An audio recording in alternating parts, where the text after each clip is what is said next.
It started like any other day in a quiet village near Muzaffargarh, Pakistan, soon turned into a nightmare. Tragedy struck when 17 family members, including children, lost their lives, and 10 others were rushed to the hospital in critical condition. The cause? A simple glass of lassi, a yogurt-based drink laced with poison. Authorities quickly launched an investigation, piecing together a story more shocking than anyone could have imagined. At the center of it all was a 21-year-old woman, Asia Bibi, a newlywed who had only recently joined the family.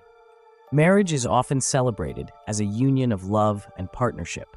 But what happens when marriage becomes a cage? Forced marriages, a grim reality in many parts of the world, trap individuals in a web of despair and helplessness.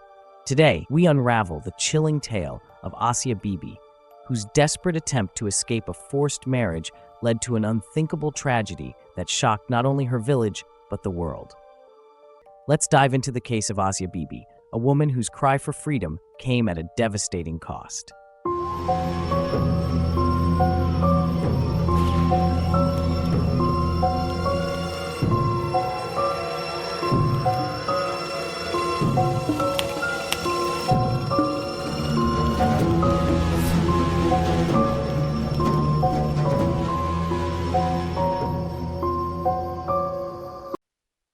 Asia Bibi's life had already been marked by hardship before the events of that fateful day. At just 21 years old, she was forced into an arranged marriage with her cousin Amjad, despite rejecting his proposals twice before. Her family's insistence wasn't unusual in their community, where preserving familial honor often outweighs individual choice. Her objections were ignored, and the marriage went ahead. Life in her husband's home quickly became unbearable. Reports suggest she faced verbal and possibly physical abuse from her husband and his family. Trapped and with no one to turn to, Asia made a desperate plea to her parents, asking to stay at their home. But even they forced her to return, upholding societal norms over their daughter's well-being. Feeling abandoned and desperate, she contacted Shahid Lashari, her boyfriend before her marriage. Together, they devised a plan to escape this life. But what started as a desperate cry for freedom would soon turn into an unthinkable tragedy. Asia's original plan was simple: target her husband Amjad, who she believed was the root of her suffering. With Shahid's help, she obtained a toxic substance. The poison used in the Asia Bibi case was reportedly a type of rat poison, specifically aluminum phosphide, a common and potent pesticide in South Asia. This substance, when ingested, reacts with stomach acid to release phosphine gas, which is highly toxic. It causes severe gastrointestinal distress, difficulty breathing, organ failure, and ultimately death if consumed in sufficient quantities. Symptoms can begin rapidly, making it a popular choice for both accidental and intentional poisonings in the region. In the case, the poisoned lassi resulted in widespread fatalities because the toxic milk was incorporated into a large batch of the yogurt drink, which was consumed by many family members. The victims were initially treated by a local hakim, traditional healer, before being transferred to hospitals in Multan, where the severity of the poisoning became evident. Despite medical interventions, the delay in appropriate care likely contributed to the high fatality rate. Statements from medical professionals indicated the poison's devastating effects and emphasized the need for swift treatment in such poisoning cases. This tragic misuse of an agricultural product highlights both the ease of access to these chemicals and the dire consequences of such incidents. The plan was to mix it into her husband's milk and quietly end his life. However, as fate would have it, her husband refused to drink the milk that night. The poisoned milk didn't go to waste, at least not in the way Asia had intended. Unaware of its contents, her mother-in-law used it to prepare lassi, a traditional yogurt-based drink for the entire extended family. Within hours, the family members who consumed the drink began to show severe symptoms. The poison, which acted quickly, left little time for medical intervention.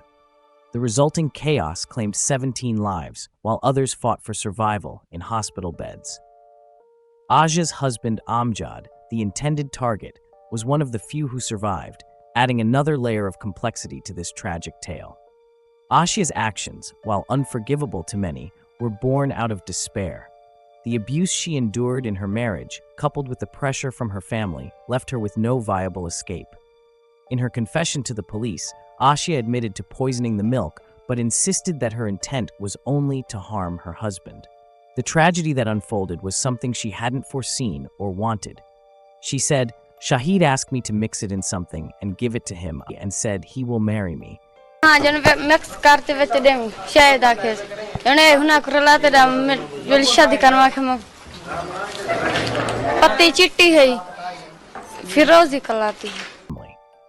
Following their arrest, Asia and Shahid were charged with multiple counts of murder.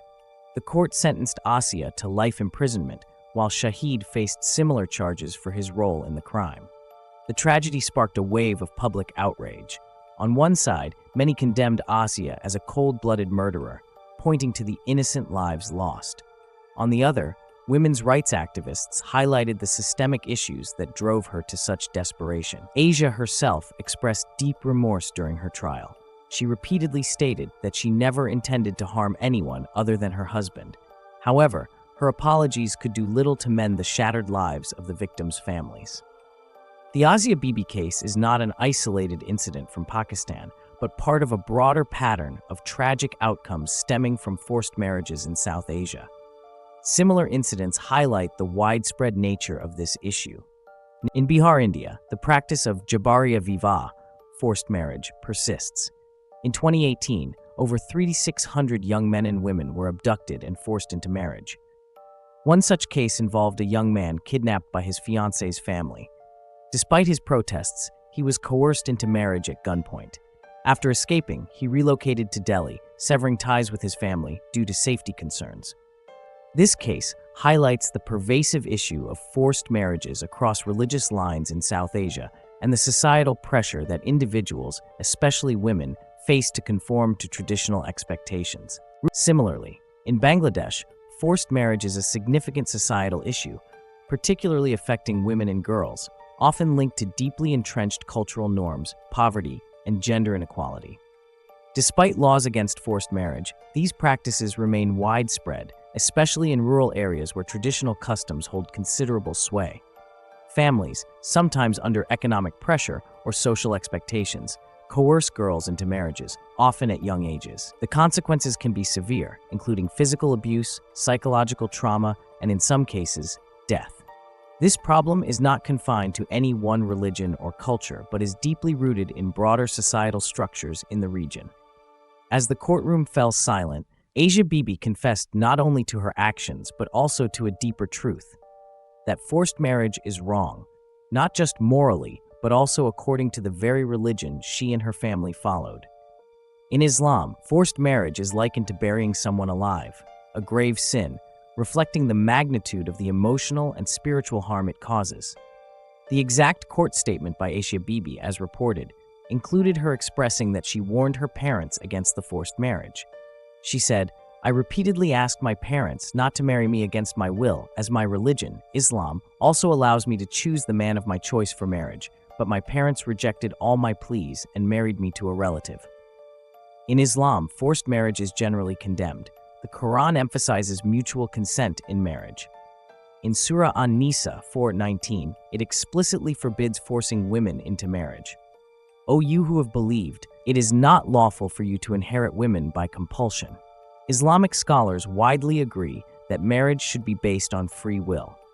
Forced marriage contradicts the essence of Islamic teachings, which stress respect for individual autonomy and dignity. Additionally, the Prophet Muhammad, peace be upon him, said, "A woman who has been married should be consulted about her marriage." Asia Bibi's statement about forced marriage aligns with these teachings, as she voiced her objections to the marriage against her will, acknowledging the harm caused by the coercion she endured. This case leaves us grappling with difficult questions. Was Asia truly at fault, or was she a victim of a system that failed her? Should her family bear responsibility for pushing her into a life she never wanted? Did her husband's behavior justify her drastic measures, or was her reaction an act of recklessness? Or is this tragedy a result of coincidences, human error, or perhaps even God's will? The answers are neither simple nor clear-cut. This is one of those rare cases where the heart and mind pull in opposite directions. Justice feels incomplete no matter which way you lean. So I leave the question to you: what does justice look like in this situation? Let me know your thoughts in the comments below. In this Asia Bibi case, I tried something a little different. Normally, my videos focus strictly on the crime and its details. However, during my research for this case, I realized I didn't have enough material to cover it entirely from a criminal investigation perspective. But this opened up an opportunity to explore something broader, a social issue that goes beyond this one case. What started as a shocking crime story gradually unfolded into a discussion about forced marriages and the societal pressures that trap so many individuals, especially women, in situations like this. It's a change from my usual approach, but I felt it was important to highlight the systemic issues that played a role in this tragedy. I'd love to hear your thoughts. Did you find this shift in focus meaningful? Should I explore more cases that dive into broader social causes alongside the crime itself? Let me know in the comments. Your feedback helps me grow and shape the content I bring to you. Thank you for joining me in this exploration of a case that challenges not just the law, but our very sense of right and wrong. Don't forget to like, share, and subscribe to the Introverted Investigator. Until next time, stay curious and question everything.